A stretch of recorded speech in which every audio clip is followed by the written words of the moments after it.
Muchas gracias por seguir con nosotros. Estamos platicando de un tema muy interesante, que son los retos de la propiedad industrial. Nos acompaña en el estudio el doctor Manuel Magaña, quien es director del posgrado en Derecho de la Universidad Panamericana en su campus Aguascalientes, y quien es un auténtico especialista en la materia. No olviden que si quieren ponerse en contacto con nosotros lo pueden hacer a través de dos vías.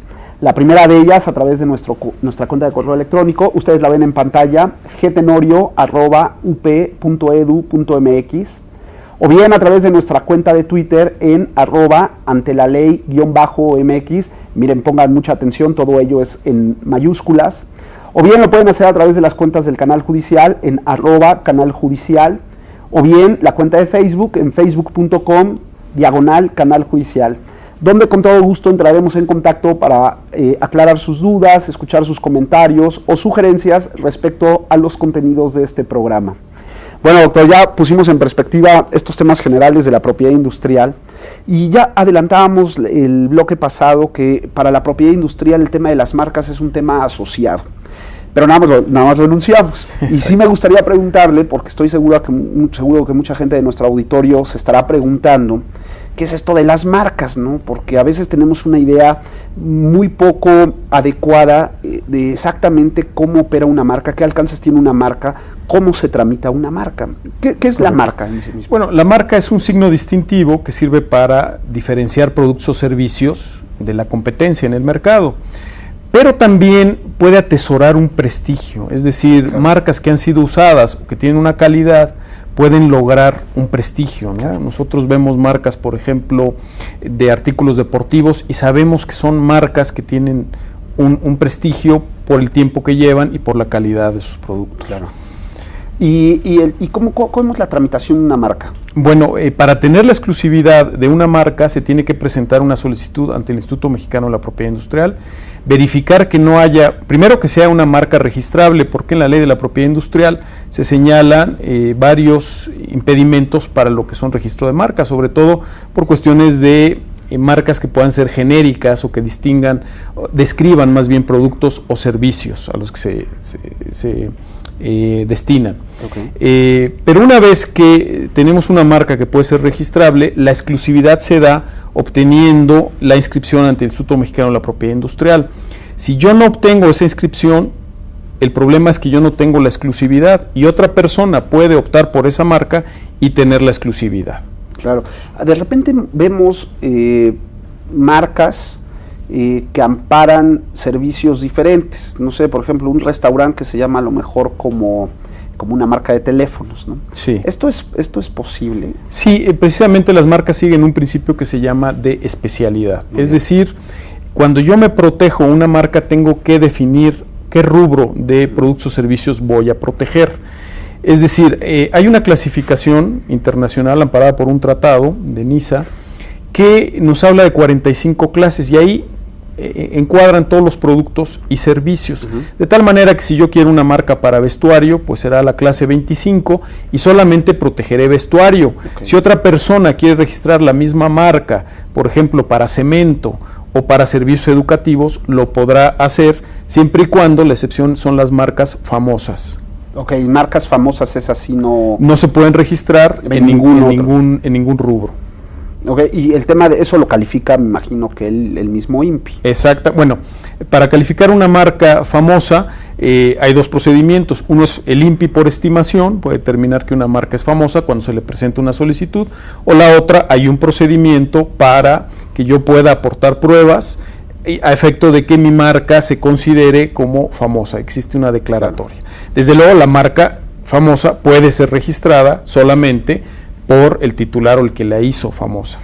Y el tema de la marca no tiene nada que ver con la razón social, porque en muchas ocasiones vamos a algún servicio y entonces cuando pide uno la típica factura, pues no nos aparece la marca a lo mejor de ese restaurante, sino nos aparece otro nombre, no tienen que estar asociados. Bueno, esto fue durante muchos años, tanto lo que era relaciones exteriores, que era la que tramitaba las denominaciones, las razones sociales, y el Instituto Mexicano de la Propiedad Industrial estaban trabajando cada uno por su cuenta y había problemas porque yo podía facturar a lo mejor con un nombre que me había otorgado la Secretaría de Relaciones Exteriores y que después yo había seguido un procedimiento ante un notario para constituir una sociedad, y otra persona podía tener el registro de la marca ante el Instituto Mexicano de la Propiedad Industrial.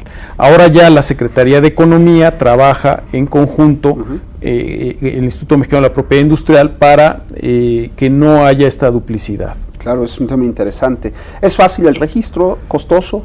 Es fácil el registro. De hecho, yo siempre aconsejo hacer una búsqueda previa, porque una vez que se paga, ya si la marca se nos niega, no hay devolución. Entonces es importante que antes de presentar el registro de marca nos cercioremos. De hecho, hay todo un portal que se llama Marcanet en la página del Instituto Mexicano de la Propiedad Industrial, donde podemos señalar nosotros la marca y la clase a la cual se destinan los productos o servicios y darnos una idea de lo que está registrado. ¿Sigue el principio de territorialidad también la marca? También sigue el principio de territorialidad, y no se otorgan marcas iguales o parecidas en grado de confusión. Esto es algo muy importante, porque muchas veces se tiene la idea de que cambiando un poquito la marca ya me pueden otorgar el registro. Y no se otorgan marcas iguales o parecidas en grado de confusión. Y luego también están asociados a la marca los logotipos. ¿Los logotipos siguen la suerte de la marca? Exactamente, los logotipos son un tipo de marca. Dentro de las marcas están las nominativas, que es el nombre, las innominadas, que es un logotipo, las mixtas, que tienen a los dos, y las marcas tridimensionales inclusive. Entonces todo eso ampara la marca. Exactamente, puede ser objeto de una marca. Hay un tema de la propiedad industrial que llama mucho la atención, sobre todo porque como que se ha puesto muy de moda, que tiene que ver con las denominaciones de origen. Sobre todo lo vemos asociado con productos vitivinícolas o quesos, productos alimenticios. ¿Qué es esto de la denominación de origen? Bueno, podemos decir que es el nombre de una región geográfica que se caracteriza por hacer un producto de calidad, o incluso hasta prestar un servicio de calidad, pero sobre todo se va más enfocada a productos. Pero este producto, gracias a cuestiones humanas y de territorio, cuestiones digamos de geográficas, el suelo, el clima, la humedad, en fin, muchas cuestiones hacen que sea un producto único de esa región y que en otras regiones no se pueda dar ese producto. Por ejemplo, el tequila mexicano, el agave, que es una denominación de origen mexicana, los japoneses se lo han llevado, lo han querido plantar en Japón, bueno, de hecho lo han realizado, se han llevado incluso trabajadores mexicanos. El resultado es que no es tequila, será una mezcla, un agave o otro producto, un tipo de mezcal, pero no sale tequila. ¿Por qué? Porque las condiciones de altura, de orografía, de suelo, de humedad, no hacen que el tequila se pueda crear en Japón.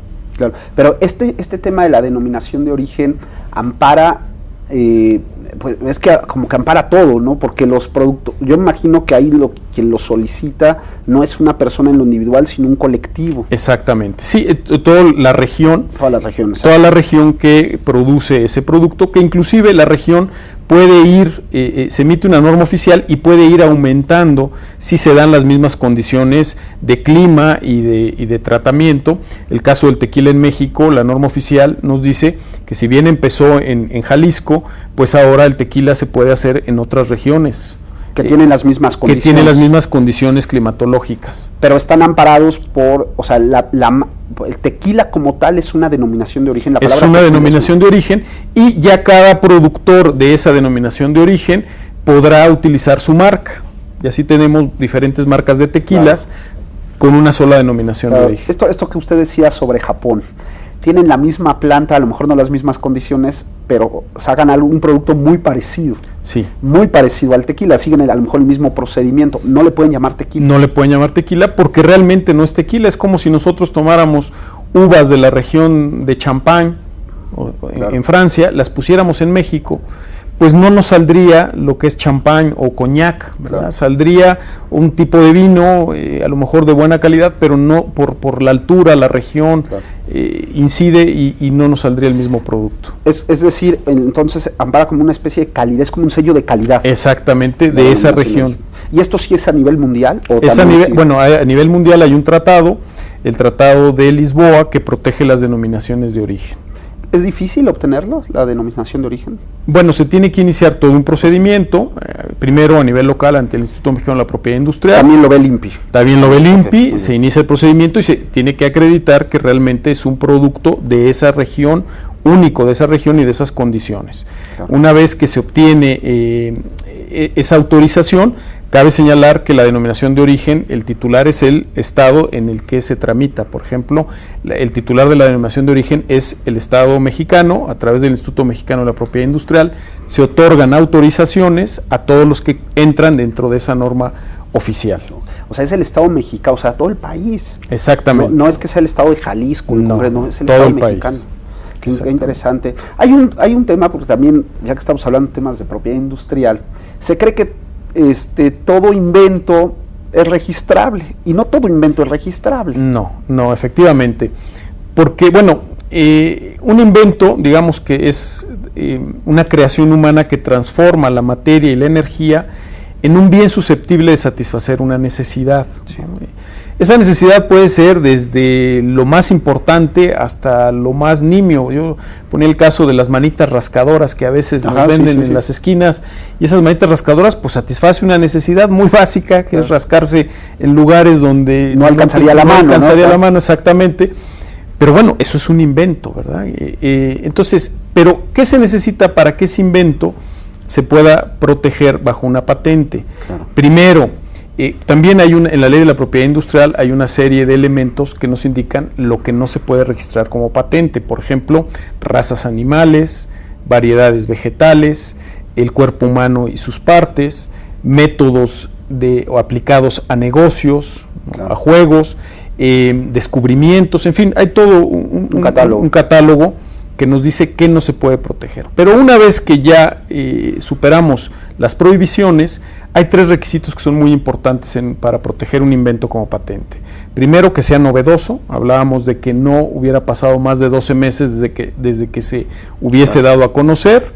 Que sea producto de una actividad inventiva, es decir, no un simple descubrimiento que yo lo encuentro y ya lo quiero patentar, sino que haya una actividad inventiva, y susceptible de aplicación industrial. Desde luego que yo lo pueda aplicar en la industria, porque si yo invento algo que va en contra de la ley, pues no lo puedo aplicar en la industria y por lo mismo no lo puedo patentar. Claro, ahora me imagino que será todo un tema, los retos de biotecnología. Ahora que usted comentaba el tema de las razas de perros, a mí me tocó alguna vez escuchar a uno de estos dueños de un criadero de perros que decía, ves que yo invento razas de perros, ¿no? Porque iba siguiendo cruzas y las iba monitoreando durante algún tiempo y luego lo cruzaba con otro. Entonces él decía que diseñaba o inventaba una nueva raza de perros. Entonces esto no es registrado, es algo, un tipo de mezcla, pero no es un invento. Es como por ejemplo los alemanes cuando hicieron las mezclas para crear el Doberman o el Rottweiler. En todo caso llevan el nombre del científico que fue el que hizo esta manipulación genética, pero no se puede obtener un registro de patente, no es patentable, y se guarda en todo caso todo este procedimiento como un secreto industrial. Ahí ahorita me quiero detener, solamente me gustaría, porque ya puso usted el dedo en los temas de biotecnología que son muy interesantes. Esto es que inclusive nos podría llevar ahora con todos los adelantos a que una modificación genética pudiera entenderse como un invento y que quisiera patentarse. Eso sería absurdo. Claro, no, todo lo que es el cuerpo humano y sus partes no se pueden patentar. Lo que sí se puede hacer es que utilizando la célula se puede crear algún producto o aparato artificial. Eso es lo que se protegería propiamente, no la célula o no el procedimiento genético, bueno, no la genética en sí. Usted mencionaba ahora mismo el tema del diseño industrial.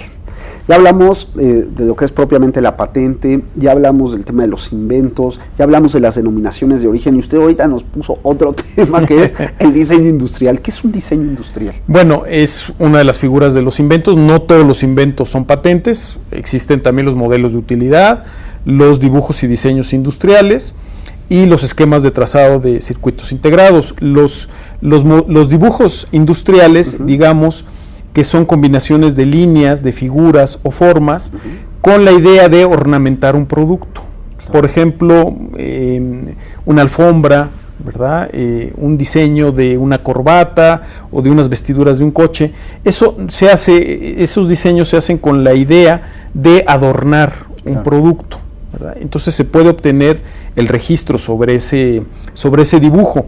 De hecho, yo me acuerdo, por ejemplo, uno muy famoso es el de Príncipe de Gales, unos trajes que se utilizaban hace muchos años, estuvieron muy de moda, ¿no? Tan de moda que hasta decían, tienes tu traje príncipe de iguales, porque todos teníamos uno. Bueno, pues ese diseño, ¿verdad? Que después inclusive en las secundarias públicas se empezó a utilizar, eso es un dibujo industrial, claro, que el que lo creó lo pudo haber protegido y tener la exclusividad por 15 años. Por 15 años. Ahí me gustaría detenerme, porque a veces la gente trabaja en una empresa y entonces pues desarrolla un dibujo o algo para esa empresa. ¿Tiene derecho sobre ese diseño industrial o ahí se entendería que se le encargó ese trabajo y quien tiene el derecho es la empresa? Bueno, hay un apartado en la Ley Federal del Trabajo, el artículo 163, que nos habla sobre los inventos de los trabajadores. Si una persona contrata a otra para que le realice un invento, entonces el titular del invento será la persona que está contratando porque le está otorgando un pago. Sin embargo, es muy importante destacar que si ese invento llega a tener una gran, digamos, un gran éxito comercial, el inventor, aunque el invento no es de él, porque él fue contratado, sí, podrá pedir una indemnización adicional al titular, en este caso la empresa del invento, porque lo que se le pagó y el éxito que se tuvo con ese invento no fue proporcional o equitativo. Claro, y esto es un tema importante y no se puede negar el que lo contrató, ¿no? Claro que no. De hecho, pues hay procedimientos, inclusive ante la Junta Federal de Conciliación y Arbitraje, para dirimir este tipo de controversias, pero hay desconocimiento, la gente generalmente no sabe que si hace un invento para el cual fue contratado y tiene éxito, él puede solicitar una compensación adicional. Hay un tema que también preocupa mucho dentro del tema de propiedad industrial, que son los famosos secretos industriales. Correcto. ¿Qué es un secreto industrial? Bueno, es información que guarda una persona física o moral de modo confidencial y que le da una ventaja competitiva frente a sus competidores, valga la redundancia, ¿verdad? Es decir, es información que primero debe de ser guardada de manera confidencial. Si esa información yo la tengo en mi página web, ¿no? Si yo tengo un catálogo en mi página web, pues no puedo decir que el contenido de ese catálogo es un secreto industrial, porque eso yo tengo que adoptar. Exactamente, yo tengo que adoptar las medidas necesarias para guardar la confidencialidad. Claro. ¿No? Entonces, y ese secreto industrial me da una ventaja sobre mis competidores. Por ejemplo, el secreto industrial clásico, pues es la fórmula de la Coca-Cola, claro, el refresco de Coca-Cola, donde si yo no tengo ningún nexo con Coca-Cola y encuentro de qué está hecha la Coca-Cola, podría ser un producto igual. Claro, con otra marca, pero podría ser un producto igual. El problema es que hacen muchas mezclas y es difícil encontrar de qué está hecho el producto. Entonces, esa información de la fórmula exacta de la Coca-Cola se lo guardan ellos de manera confidencial y les otorga una ventaja competitiva. Claro, ¿sería lo mismo que el famoso know-how? No es lo mismo. No es lo mismo. Claro, uno entra a trabajar y aprende el saber hacer de las empresas y pues uno, no sé, nosotros que nos dedicamos al ámbito universitario, bueno, pues hay un saber hacer, pero esto no es lo mismo que el secreto industrial. No es lo mismo. Un saber hacer podría constituir un secreto industrial, pero el saber hacer yo creo que se conforma de dos partes. Yo considero que tiene dos partes. Una parte es innata, es decir, la persona ya nace con unas características, por ejemplo, alguien que tiene habilidades musicales, claro, ya nace con ellas, y después una segunda parte que es su experiencia. Okay. Esa persona que tiene habilidades musicales, pues va al conservatorio, empieza a tomar clases de música y empieza a desarrollar un know-how y entonces él sabe cómo tocar los instrumentos. Claro. Ahora, si encuentra un método, ya con su conocimiento, por ejemplo, para que las personas pudieran aprender más fácilmente el instrumento, podría ser objeto de un secreto industrial, pero su know-how ese es personal. Y ese no se considera un secreto industrial. Ese no es un secreto industrial. Ya si ese know-how yo lo plasmo en algún producto, en una información específica y guardo la confidencialidad, eso ya podría ser un secreto industrial. Claro. Este es un tema interesantísimo y me parece que da da para mucho, en el que hay poco conocimiento. Me imagino que todo esto vendrá acompañado ya en las empresas de cláusulas de confidencialidad, o sea, porque a veces también la gente pregunta, oye, llegué a una empresa tal y me hicieron firmar una carta de confidencialidad respecto a los secretos propiamente de la industria a la cual me estaba dirigiendo. ¿Están facultadas las empresas para hacer esto? Sí, claro. Ahora, el problema de esos contratos es que muchas veces tienen cláusulas generales, ¿verdad? Se dice, todo lo que el empleado conozca con motivo de su puesto de trabajo será información confidencial. Exactamente. ¿Y qué es lo que conoció, ¿no? ¿Y cuál es esa información? Por eso son cláusulas que a veces no son eficaces, ¿verdad? Claro. Se tiene que especificar en un contrato de confidencialidad qué es lo que en específico constituye esa información confidencial y es parte del secreto industrial. Por eso también muchas veces cuando un empleado se va a otra empresa, por ejemplo a la empresa de la competencia, claro, las empresas se enojan y dicen, oye, es que está utilizando mi información confidencial, y muchas veces no, es su know-how, es sus habilidades y su experiencia. Esa empresa fue parte de su experiencia, pero hay que ser muy claros en diferenciar, sobre todo en la empresa, qué constituye un secreto industrial. Y qué constituye... Exactamente. Claro. Doctor, le propongo que vayamos a un segundo corte y regresando entremos a un tema que también es apasionante, que tiene que ver con el tema de la propiedad industrial, que son las franquicias. No se vayan, como verán estamos platicando un tema interesantísimo que son los retos de la propiedad industrial, con un auténtico experto en la materia. Él es el doctor Manuel Magaña, quien es director de posgrado de la Universidad Panamericana en su campus Aguascalientes. Volvemos en un minuto.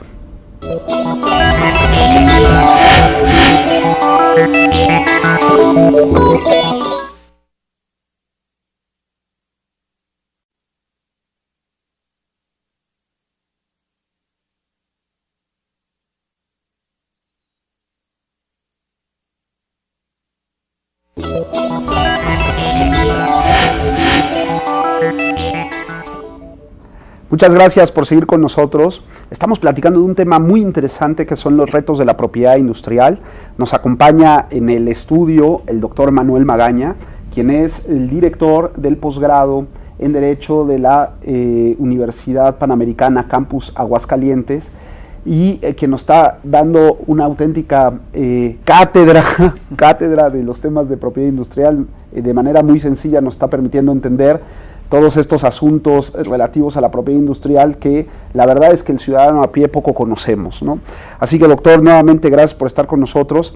Y fíjense que todo lo que hemos venido platicando, afortunadamente, el doctor José Manuel Magaña tiene un libro muy amigable, extraordinariamente amigable, que se llama Derecho de la Propiedad Industrial en México, que de alguna u otra manera condensa todo esto que hemos venido platicando y que, doctor, usted me lo dirá mejor, me parece que es un libro que lo puede entender cualquiera, no está destinado para abogados. No está destinado para abogados, es para cualquier persona que quiera entrar a conocer más a fondo esta área.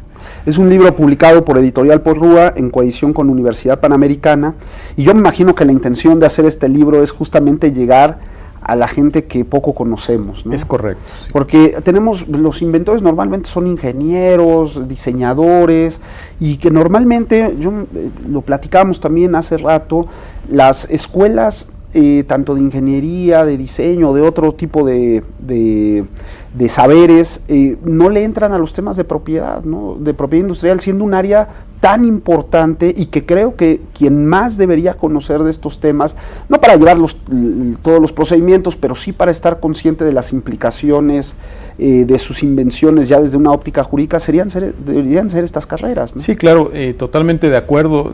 De hecho, decíamos, ¿por qué hay tan poca producción de patentes en México? Claro. Y esa es una de las causas. Muchas veces los inventores no conocen sus derechos, no conocen en qué momento deben de proteger o cómo deben de desarrollar todo un protocolo de investigación para llevar a buen éxito su invento, y eso se da pues en las universidades, lo deben de aprender. Sin embargo, como bien señalas, no existe en la mayoría de las universidades una cátedra, claro, que les explique sobre lo que es la propiedad industrial. Así que ya saben, si tienen intención o están enfrentando algún tema vinculado con propiedad industrial, de todos los temas que hemos platicado ya de muchos, correcto, no dejen de echarle un vistazo a este libro del doctor José Manuel Magaña, un libro muy fácil de leer, muy claro y muy preciso, y sobre todo muy conciso en los temas de la propiedad industrial. Y bueno, doctor, le propongo que sigamos platicando porque el tiempo es muy ingrato y si no se me van a quedar muchas preguntas en el tintero. Otro de los temas vinculados con la propiedad industrial, que también ha cobrado como que muchísimo realce en México en los últimos años, es este asunto de las franquicias. También es un tema de la propiedad industrial. También está. ¿Qué es una franquicia? Industrial. Bueno, podemos decir que la franquicia es un negocio exitoso que se quiere replicar, ¿verdad?, para que otras personas puedan acceder a ese negocio exitoso, ¿no? Entonces, tiene que haber desde luego una marca, ¿no?, porque la ley nos señala que la franquicia se da con la licencia de uso de una marca, a efecto de que el que está otorgando la franquicia transmita conocimientos técnicos y preste asistencia técnica para lograr unos mismos métodos operativos, comerciales y administrativos, es decir, uniformidad. O sea, ahí sí es como pasarle el know-how. Exactamente, ¿verdad? Yo te voy a enseñar, mi negocio es exitoso y yo te voy tú, para que no empieces de cero, ¿verdad?, porque eso podría ser la diferencia entre poner un negocio personal y comprar una franquicia. Para que no empieces de cero, yo te voy a transmitir todo mi conocimiento a efecto de enseñarte, darte mi marca, que sean los mismos sistemas operativos, comerciales y administrativos, que haya uniformidad y que tú puedas perfectamente operar ya un negocio que está comprobado que es exitoso. Claro. ¿Cuáles son las obligaciones que tienen uno y otro en la franquicia? Bueno, el franquiciante tiene una obligación que muchas veces los que no conocen la materia se les olvida o no lo hacen, que es previo a la celebración del contrato de franquicia tienen que dar una circular de oferta de franquicia.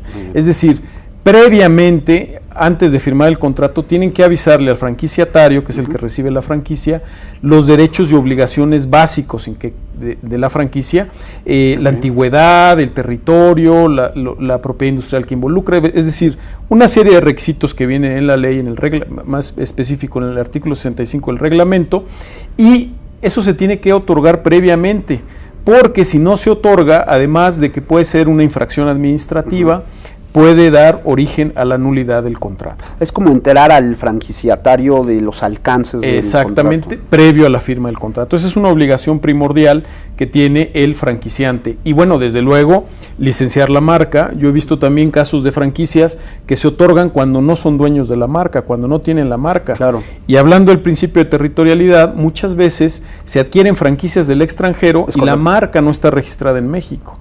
Y muchas veces se piensa que porque la marca está registrada en otro país, también lo está en México. Entonces es muy importante verificar que la marca esté registrada en México. Y bueno, el franquiciante también tendrá que transmitir los conocimientos y la asistencia técnica. Y por lado el franquiciante, y por el lado del franquiciatario, los derechos y obligaciones, pues es seguir los métodos, los sistemas de manera uniforme, es decir, no puede él... Si hago hamburguesas, las tengo que hacer como el franquiciante me dijo. Exactamente, no puedo vender cosas adicionales o yo seguir mis propios sistemas, puesto que debo de acoplarme a los sistemas que me está dando la franquicia y obviamente pagar mis regalías por el uso de esa franquicia.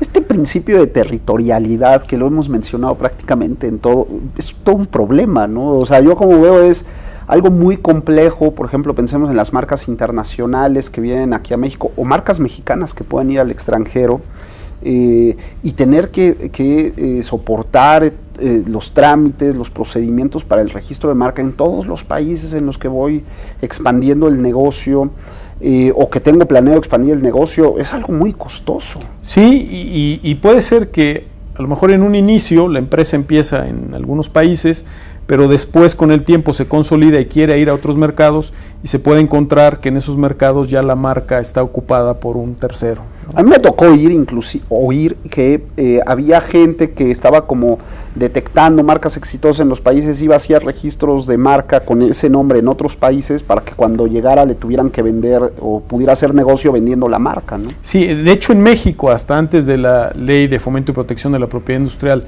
en el 91, pues sí, era como todo un deporte nacional el ir a otros países, ver marcas, registrarlas y entonces impedir que las personas pudieran entrar a México. Y entonces, claro, se vendían en cantidades estratosféricas.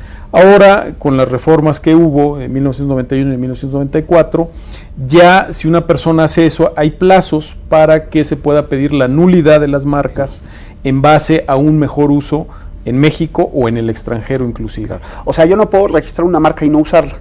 Y no usarla porque entonces, si no la uso, caduca. Y si la uso y estoy copiando la marca de alguna persona en otro país, él me la puede anular en un plazo de 3 años.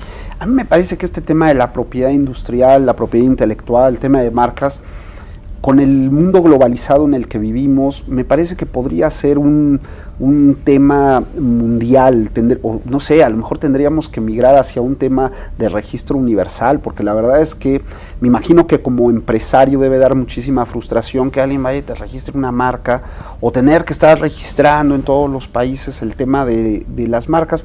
¿Cuáles serían desde su perspectiva los principales retos que habría en materia de propiedad industrial?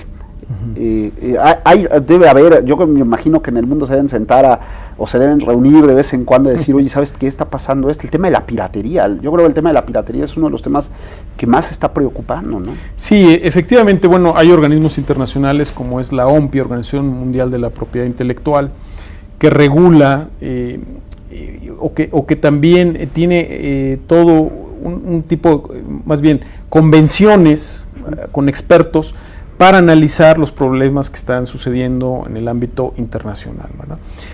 Uno de esos problemas, pues, es desde luego la cuestión de la territorialidad de las marcas, ¿no? Es un problema porque efectivamente una marca, ¿hasta dónde le voy a dar protección? Porque también puede haber marcas que si yo les doy una protección en todo el mundo, pues a lo mejor nunca van a salir de México, por ejemplo, y entonces sería ocioso que estuviesen registradas en Tailandia, en otros países lejanos, puesto que nunca van a acceder a esos mercados. Yo creo que debe de haber protección, es algo por lo que yo he propuesto, de las marcas famosas. Debe de haber un catálogo a nivel internacional de las marcas famosas y al menos protegerlas en los productos específicos a los que se dirige y los similares, ¿verdad? Claro. Las marcas famosas que puedan tener difusión a nivel internacional sí deberían de tener una protección especial. Sí. Este tema de la piratería que ya mencionaba, llama mucho la atención que, por ejemplo, pienso en el caso de las farmacéuticas, ¿no? Que ya hay productos similares. La piratería no es un producto similar. No. Ni tampoco es un producto genérico. Claro, no. Es decir, generalmente la piratería sobre todo se da en marcas, ¿no? En marcas famosas, marcas de bolsas, de diseñadores o de vestuario, donde se venden después en tianguis o incluso afuera de conciertos o de lugares donde se presenta un artista, se venden productos con marcas que no son originales, ¿verdad? Entonces ese es un gran problema, la piratería que se da sobre todo de marcas, ¿no? De marcas de productos, generalmente es vestuario, perfumes también, hay mucha piratería, relojes, básicamente ahí es donde hay más piratería. ¿Cuáles serían los retos de la propiedad industrial? ¿Cuáles son así como los problemas que presenta la propiedad industrial más relevantes? Más relevantes. Bueno, yo creo que ahora precisamente es lo que hablábamos, el encontrar que los inventores mexicanos puedan vincular, hacer desarrollos tecnológicos eficaces que se puedan vincular con las empresas para empezar a crear una tecnología que se pueda ceder o licenciar, como hacen otros países. Claro. Insisto, en México hay mucha creatividad, pero no se conoce. Ahora el CONACYT, por Enrique Peña Nieto, que ha pedido que se incentive, ¿no?, lo que es la innovación y que se enseñe a hacer innovación efectiva, pues está lanzando muchos programas que es muy bueno y que es un gran reto para que ahora los inventores puedan vincularse o con asociaciones o centros de investigación o con universidades y crear desarrollos tecnológicos efectivos o eficaces. Claro, ese sería como que el gran reto en México. Exactamente. ¿Y cuáles son las tendencias en el mundo en materia de propiedad industrial? Bueno, en el mundo también se está buscando la protección efectiva de las patentes y los signos distintivos. Se ha estado analizando a efecto de buscar una mejor protección a través de diferentes tratados, una protección más allá. El primer tratado que hubo fue el Convenio de París, sí, pero es un convenio que ya queda muy antiguo para los retos que requiere actualmente los signos distintivos y su protección más allá de las fronteras donde nace el signo. ¿Vamos en una tendencia para robustecer la protección a la propiedad industrial? O alguna vez vi un video que decía que estos temas de registro de la propiedad industrial o la propiedad intelectual irán a menos, porque pues como el conocimiento es de todos, pues todos tenemos que aprovecharnos de todo, ¿no? Yo sí, creo una posición exótica, pero... Claro, pero bueno, el conocimiento o el crear un invento cuesta, ¿verdad? Claro, o el desarrollar una marca y posicionarla cuesta, o el simplemente el conocer un secreto industrial porque ha estado investigando esta persona cuesta, claro, y debe de ser protegido, ¿verdad? Y retribuido. Entonces, el problema es que muchas veces la gente cree que es muy difícil, sí, claro, o muy costoso, y eso son dos grandes mentiras, ¿verdad? Ni es costoso, ni es difícil, lo único que necesitan es conocer bien cuál es el procedimiento y qué derecho se va a otorgar dependiendo la figura de la propiedad industrial que hayan desarrollado, y en base a eso podrán tener protección y su conocimiento podrá ser protegido. Claro. Doctor, la verdad es que el tiempo se nos ha acabado, pero a mí no me gustaría dejar de decirle a nuestro auditorio que no echen en saco roto esto que hemos platicado. Entrarle a los temas pues implica un esfuerzo, pero a veces generamos la idea de que todo es complicado o que la autoridad nos hace la vida complicada, y en este caso me parece que no es cierto. No es cierto. Así que sí, tenemos un invento, no dejen de acercarse al INPI, y también un llamado a las facultades hablo en concreto de las facultades de ingeniería, de medicina, que generan desarrollos o invenciones, en el que es un área de oportunidad dentro de los planes de estudio incorporar asuntos de propiedad industrial. Creo que a los alumnos les haría muy bien al menos tener una idea clara de cómo funciona esto, y no cuando ya tenemos el problema actuar de manera reactiva, ¿no? Exactamente. Así que le agradecemos muchísimo que nos haya acompañado, que haya sido tan claro en toda esta explicación, y enhorabuena por este libro, que esperemos que la gente lo consuma, lo vea y sobre todo lo utilice para fines de sus invenciones o desarrollos tecnológicos. Doctor, muchas gracias por habernos acompañado, y a todos ustedes les agradecemos que nos hayan acompañado en una emisión más del programa Ante la Ley. Nos veremos pronto.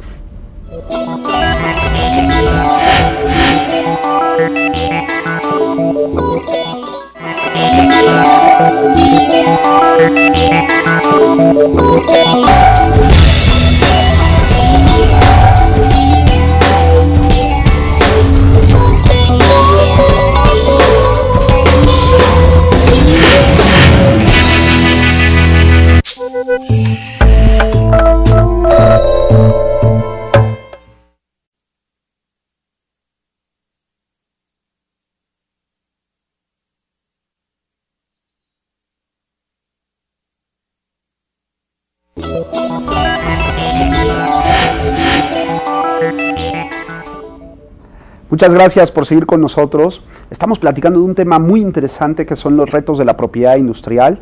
Nos acompaña en el estudio el doctor Manuel Magaña, quien es el director del posgrado en Derecho de la Universidad Panamericana Campus Aguascalientes, y quien nos está dando una auténtica cátedra de los temas de propiedad industrial. De manera muy sencilla nos está permitiendo entender todos estos asuntos relativos a la propiedad industrial que la verdad es que el ciudadano a pie poco conocemos, ¿no?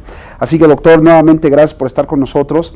Y fíjense que todo lo que hemos venido platicando, afortunadamente, el doctor José Manuel Magaña tiene un libro muy amigable, extraordinariamente amigable, que se llama Derecho de la Propiedad Industrial en México, que de alguna u otra manera condensa todo esto que hemos venido platicando y que, doctor, usted me lo dirá mejor, me parece que es un libro que lo puede entender cualquiera, no está destinado para abogados. No, no está destinado para abogados, es para cualquier persona que quiera entrar a conocer más a fondo esta área. Es un libro publicado por Editorial Porrúa en coedición con Universidad Panamericana, y yo me imagino que la intención de hacer este libro es justamente llegar a la gente que poco conocemos, ¿no? Es correcto. Sí. Porque los inventores normalmente son ingenieros, diseñadores, y que normalmente, lo platicamos también hace rato, las escuelas tanto de ingeniería, de diseño, de otro tipo de saberes, no le entran a los temas de propiedad, ¿no? De propiedad industrial, siendo un área tan importante, y que creo que quien más debería conocer de estos temas, no para llevar todos los procedimientos, pero sí para estar consciente de las implicaciones de sus invenciones ya desde una óptica jurídica, deberían ser estas carreras, ¿no? Sí, claro, totalmente de acuerdo. De hecho, decíamos, ¿por qué hay tan poca producción de patentes en México? Claro. Y esa es una de las causas. Muchas veces los inventores no conocen sus derechos, no conocen en qué momento deben de proteger o cómo deben de desarrollar todo un protocolo de investigación para llevar a buen éxito su invento, y eso se da pues en las universidades, lo deben de aprender. Sin embargo, como bien señalas, no existe en la mayoría de las universidades una cátedra, claro, que les explique sobre lo que es la propiedad industrial. Así que ya saben, si tienen intención o están enfrentando algún tema vinculado con propiedad industrial, de todos los temas que hemos platicado ya de muchos, correcto, no dejen de echarle un vistazo a este libro del doctor José Manuel Magaña, un libro muy fácil de leer, muy claro y muy preciso, y sobre todo muy conciso en los temas de la propiedad industrial. Y bueno, doctor, le propongo que sigamos platicando porque el tiempo es muy ingrato y si no se me van a quedar muchas preguntas en el tintero. Otro de los temas vinculados con la propiedad industrial, que también ha cobrado como que muchísimo realce en México en los últimos años, es este asunto de las franquicias. También es un tema de la propiedad industrial. También está. ¿Qué es una franquicia? Industrial. Bueno, podemos decir que la franquicia es un negocio exitoso que se quiere replicar, ¿verdad?, para que otras personas puedan acceder a ese negocio exitoso, ¿no? Entonces, tiene que haber desde luego una marca, ¿no? Porque la ley nos señala que la franquicia se da con la licencia de uso de una marca, a efecto de que el que está otorgando la franquicia transmita conocimientos técnicos y preste asistencia técnica para lograr unos mismos métodos operativos, comerciales y administrativos, es decir, uniformidad. O sea, ahí sí es como pasarle el know-how. Exactamente, okay, ¿verdad? Yo te voy a enseñar, mi negocio es exitoso y yo te voy tú, para que no empieces de cero, ¿verdad?, porque eso podría ser la diferencia entre poner un negocio personal, claro, y comprar una franquicia. Para que no empieces de cero, yo te voy a transmitir todo mi conocimiento a efecto de enseñarte, darte mi marca, que sean los mismos sistemas operativos, comerciales y administrativos, que haya uniformidad y que tú puedas perfectamente operar ya un negocio que está comprobado que es exitoso. Claro. ¿Cuáles son las obligaciones que tienen uno y otro en la franquicia? Bueno, el franquiciante tiene una obligación que muchas veces los que no conocen la materia se les olvida o no lo hacen, que es, previo a la celebración del contrato de franquicia, tienen que dar una circular de oferta de franquicia. Es decir, previamente, antes de firmar el contrato, tienen que avisarle al franquiciatario, que es el que recibe la franquicia, los derechos y obligaciones básicos de la franquicia, la antigüedad, el territorio, la propiedad industrial que involucra, es decir, una serie de requisitos que vienen en la ley, más específico en el artículo 65 del reglamento, y eso se tiene que otorgar previamente, porque si no se otorga, además de que puede ser una infracción administrativa, puede dar origen a la nulidad del contrato. Es como enterar al franquiciatario de los alcances del contrato. Exactamente, previo a la firma del contrato. Esa es una obligación primordial que tiene el franquiciante. Y bueno, desde luego, licenciar la marca. Yo he visto también casos de franquicias que se otorgan cuando no son dueños de la marca, cuando no tienen la marca. Claro. Y hablando del principio de territorialidad, muchas veces se adquieren franquicias del extranjero y la marca no está registrada en México. Y muchas veces se piensa que porque la marca está registrada en otro país, claro, también lo está en México. Entonces es muy importante verificar que la marca esté registrada en México. Claro. Y bueno, el franquiciante también tendrá que transmitir los conocimientos y la asistencia técnica. Y por lado perdón, el franquiciante. Y por el lado del franquiciatario, los derechos y obligaciones, pues es seguir los métodos, los sistemas de manera uniforme, es decir, no puede él... Si hago hamburguesas, las tengo que hacer como el franquiciante me dijo. Exactamente, no puedo vender cosas adicionales o yo seguir mis propios sistemas, puesto que debo de acoplarme a los sistemas que me está dando la franquicia y obviamente pagar mis regalías por el uso de esa franquicia. Este principio de territorialidad que lo hemos mencionado prácticamente en todo, es todo un problema, ¿no? O sea, yo como veo es algo muy complejo. Por ejemplo, pensemos en las marcas internacionales que vienen aquí a México o marcas mexicanas que puedan ir al extranjero y tener que soportar los trámites, los procedimientos para el registro de marca en todos los países en los que voy expandiendo el negocio.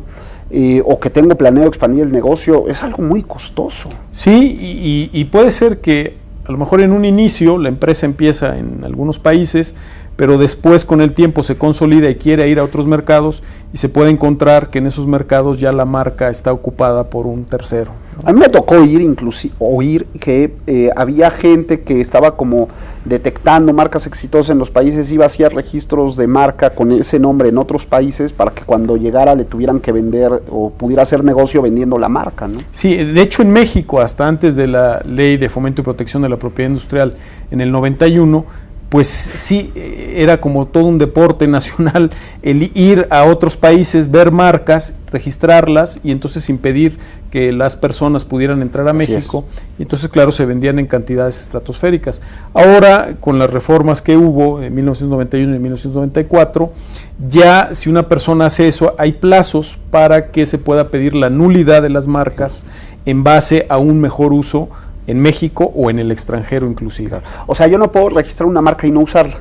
Y no usarla porque entonces, si no la uso, caduca. Y si la uso y estoy copiando la marca de alguna persona en otro país, él me la puede anular en un plazo de 3 años.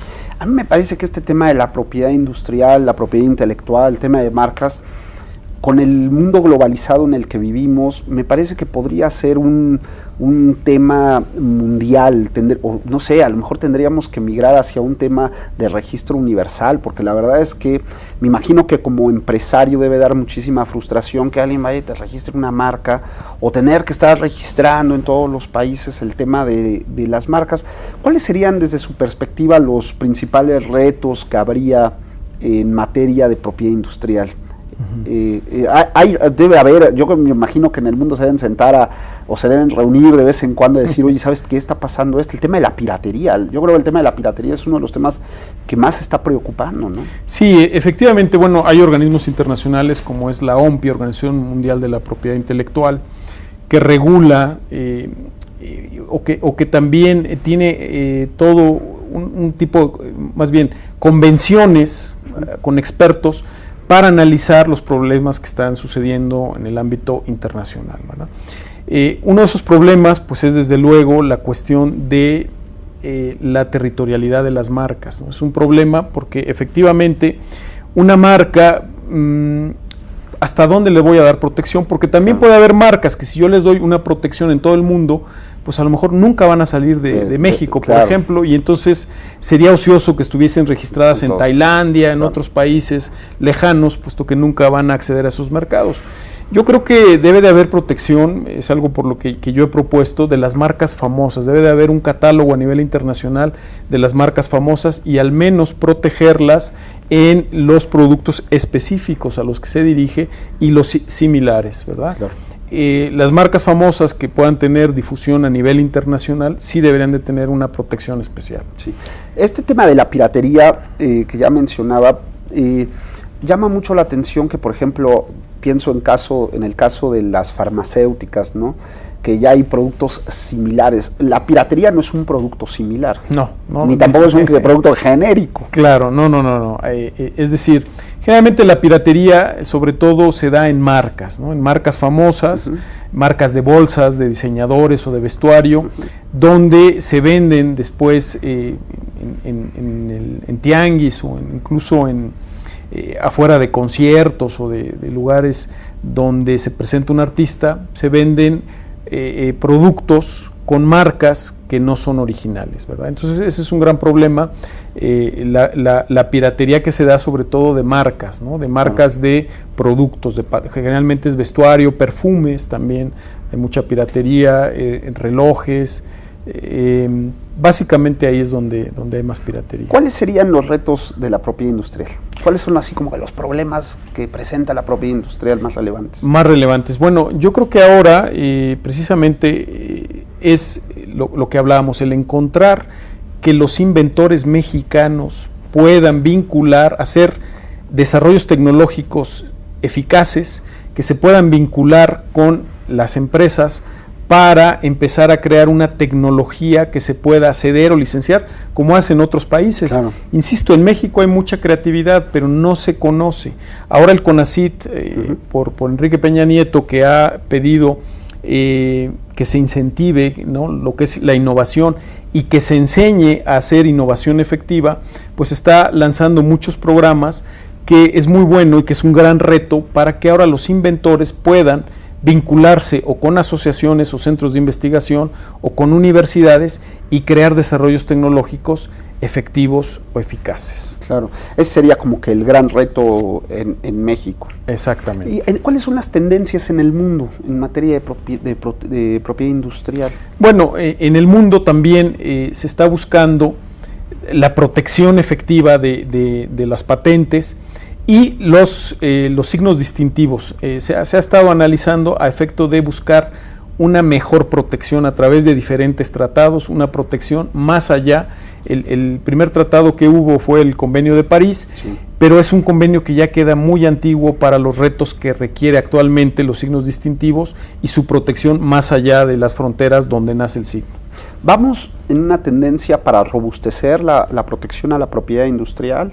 O alguna vez vi un video que decía que estos temas de registro de la propiedad industrial o la propiedad intelectual irán a menos, porque pues como el conocimiento es de todos, pues todos tenemos que aprovecharnos de todo, ¿no? Yo creo una posición exótica, pero... Claro, pero bueno, el conocimiento o el crear un invento cuesta, ¿verdad? Claro, o el desarrollar una marca y posicionarla cuesta, o el simplemente el conocer un secreto industrial porque ha estado investigando esta persona cuesta, claro, y debe de ser protegido, ¿verdad? Y retribuido.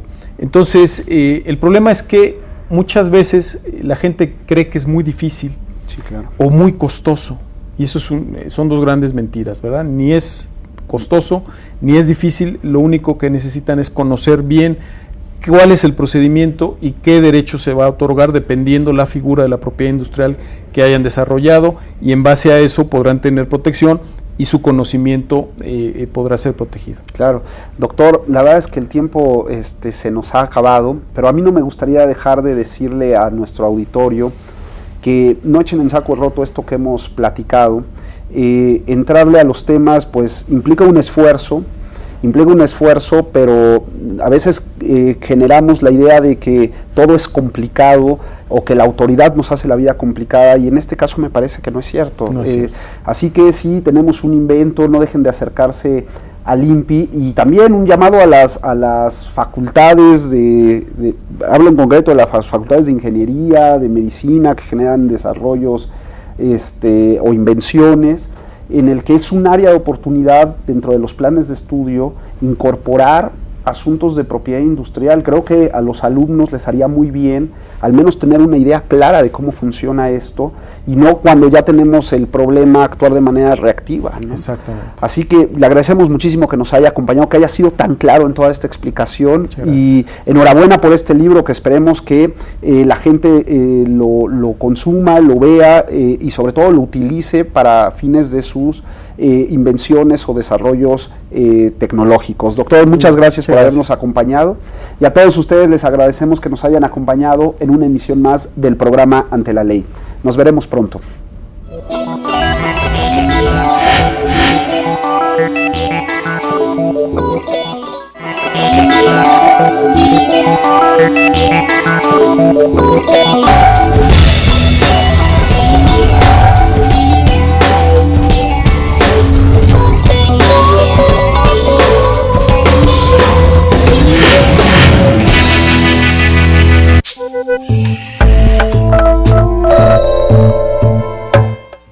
Vemos que son marcas que tienen un prestigio por el tiempo que llevan y por la calidad de sus productos. Claro.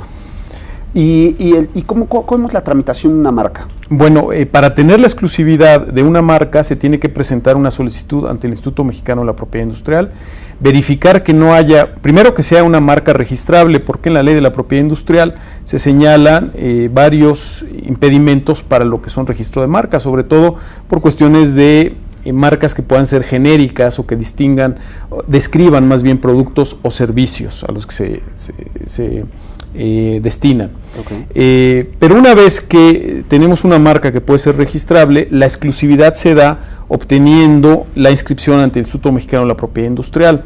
Si yo no obtengo esa inscripción, el problema es que yo no tengo la exclusividad y otra persona puede optar por esa marca y tener la exclusividad. Claro. De repente vemos marcas que amparan servicios diferentes. No sé, por ejemplo, un restaurante que se llama solicitud, o la otra, hay un procedimiento para que yo pueda aportar pruebas a efecto de que mi marca se considere como famosa. Existe una declaratoria. Desde luego, la marca famosa puede ser registrada solamente por el titular o el que la hizo famosa.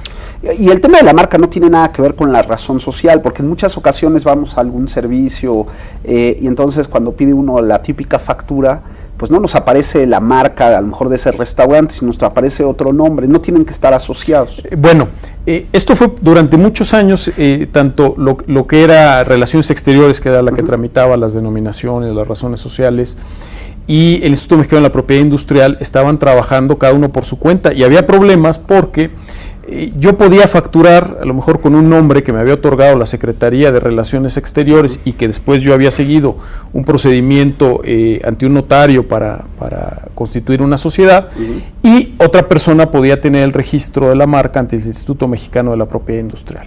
Facebook, en facebook.com/canal judicial, donde con todo gusto entraremos en contacto para aclarar sus dudas, escuchar sus comentarios o sugerencias respecto a los contenidos de este programa. Bueno, doctor, ya pusimos en perspectiva estos temas generales de la propiedad industrial y ya adelantábamos el bloque pasado que para la propiedad industrial el tema de las marcas es un tema asociado. Pero nada más lo enunciamos. Y sí me gustaría preguntarle, porque estoy seguro que mucha gente de nuestro auditorio se estará preguntando, ¿qué es esto de las marcas, no? Porque a veces tenemos una idea muy poco adecuada de exactamente cómo opera una marca, qué alcances tiene una marca, cómo se tramita una marca.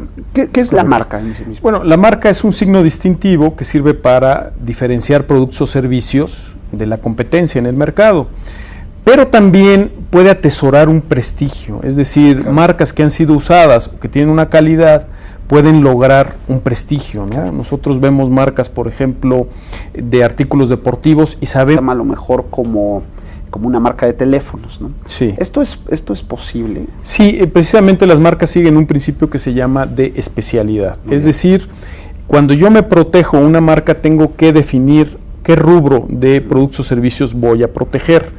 Es decir, hay una clasificación internacional amparada por un tratado de Niza que nos habla de 45 clases y ahí encuadran todos los productos y servicios, de tal manera que si yo quiero una marca para vestuario, pues será la clase 25 y solamente protegeré vestuario. Si otra persona quiere registrar la misma marca, por ejemplo para cemento o para servicios educativos, lo podrá hacer siempre y cuando la excepción son las marcas famosas. Ok, marcas famosas esas sí no se pueden registrar en ningún rubro.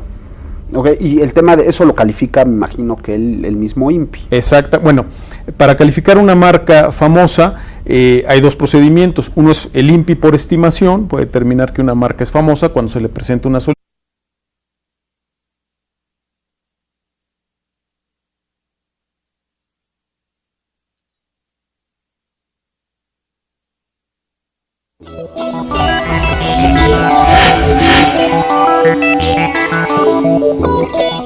Muchas gracias por seguir con nosotros. Estamos platicando de un tema muy interesante, que son los retos de la propiedad industrial. Nos acompaña en el estudio el doctor Manuel Magaña, quien es director del posgrado en Derecho de la Universidad Panamericana en su campus Aguascalientes, y quien es un auténtico especialista en la materia.